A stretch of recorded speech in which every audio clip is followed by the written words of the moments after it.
G'day, it's Telfo at Street Machine Summonats 30. We're in the Elite Hall where they've gathered many historic cars to celebrate the 30th anniversary of Street Machine Summonats. We're here with Chad Ribbons, who has brought his dad's FJ Ute down for everybody to appreciate. G'day, mate. How are you? Oh, I'm all right. You've done an awesome job of cleaning this old girl up. How much time went into getting this car detailed for Summonats? Probably 2 weeks. Yeah. Yep. A lot of it was done with my partner though, so Yep. got to give her all the credit. That's fantastic. Now, for people who don't know the history of this car, this was built in the early 80s by Ron Keegan.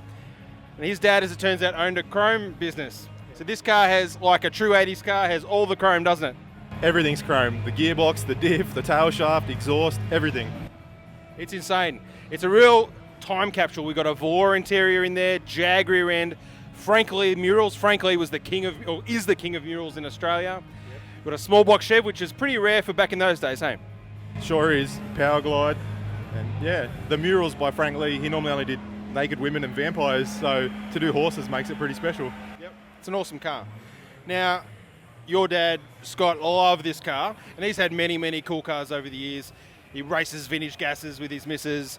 They've got their crazy Lloyd Hartnett V8, and of course many, many early Holdens over the years, but he always was interested in this car, and he had a relationship with Ron, knew him, and eventually Ron decided, after keeping the car for decades, that the person he was going to entrust it to was to your dad. Yeah, I think probably Dad pestered him for 30 years. He just, the time was right and Dad got his hands on it. Yeah, so that's fantastic. And he of course brought it to MotorX in Sydney, not last year but the year before. Yep.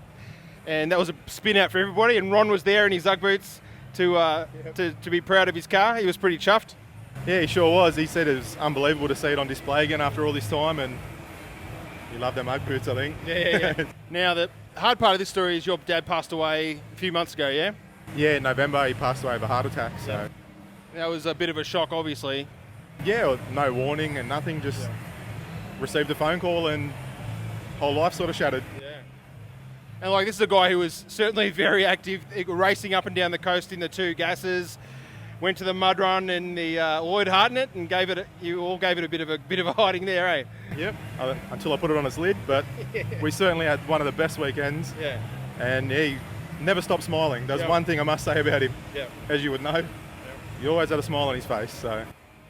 And he's always coming into Summonats in his double pluggers, so I think he'd be pretty stoked to see that you guys, the family, have all got together and brought the car down here to share with everybody in Canberra. Yeah, it's unbelievable feeling just having the car here for him, and I know wherever he may be, he'd be looking down smiling and so proud that we managed to get it here for him. And how's the reaction been? I mean, they're the best cars in the country here, some of the best cars in the world. We've got X-Boss over there, which went to the Riddler Award, and millions of dollars worth of machinery in here. How are people taking this old FJ Holden that was built in the early 80s? What do they say about it? It's just overwhelming, the response. I honestly didn't think that so many people would be interested in it. Yep. But it's had a crowd around it all weekend, and a lot of people can't believe that it was built for $10,000, but I sort of tell them that was in the 80s. So $10,000 is a lot of money in 1982. This is true. Probably would have cost 5-6 times that to rebuild the same car now. Yep. So.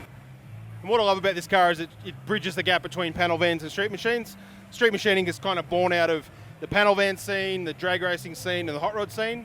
They all come together. And this car is a living embodiment of that transition between panel vans and street machines with the murals and some of those other features and all that chrome, hey?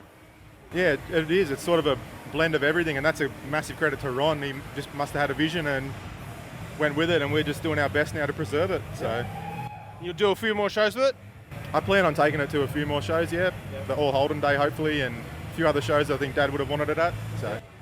Oh, that's awesome. You're doing a great thing. Hopefully we can see more and more older surviving street machines brought out of the shed. A lot of them, as time goes by, people buy them, sell them, modify them, take away that original identity. So it's really, really important that these cars are still here. It's not going anywhere, that's for sure. Good on you, mate. Cheers. Thank you.